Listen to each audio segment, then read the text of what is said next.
వర్షాకాల పార్లమెంట్ సమావేశాలు అనుసరించాల్సిన వ్యూహాలపై టీడీపీ కసరత్తు మొదలుపెట్టింది.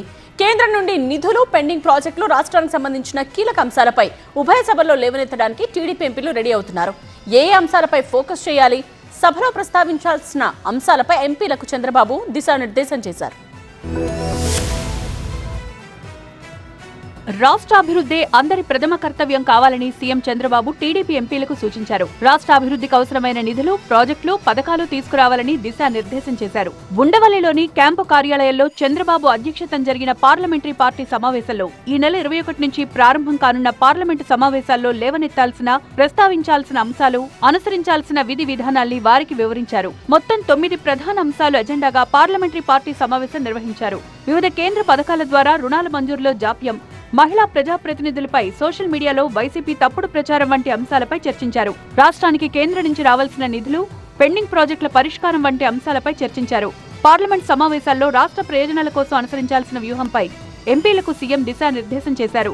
వాణిజ్య పంటల రైతులకు మెరుగైన సబ్సిడీలు అందించాలని కేంద్రాన్ని కోరాలని దిశానిర్దేశం చేశారు. కూటమి పాలనలో అమరావతికి 15,000 కోట్ల నిధులు తెచ్చామని టీడీపీ పార్లమెంటరీ పార్టీ నేత లావు శ్రీకృష్ణదేవరాయలు తెలిపారు.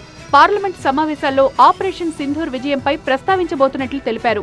ఎమర్జెన్సీ పాలనకు 50 ఏళ్లు పూర్తయిన సందర్భంగా దానిపై చర్చించనున్నట్లు వెల్లడించారు.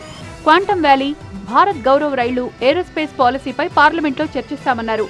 పెండింగ్ ప్రాజెక్టుల అంశాన్ని కేంద్రం దృష్టికి తీసుకువెళ్తామన్నారు.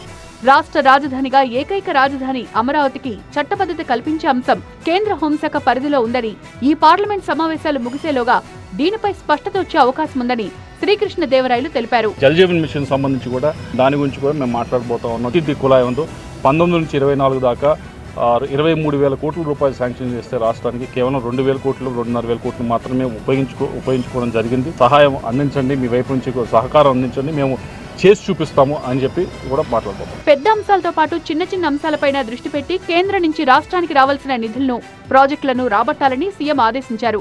గతేడాది కేంద్రం నుంచి సాధించిన విజయాలను గుర్తు చేస్తూ రాబోయే 4 ఏళ్లలో సాధించాల్సిన వాటిపై సీఎం దిశానిర్దేశం చేశారు.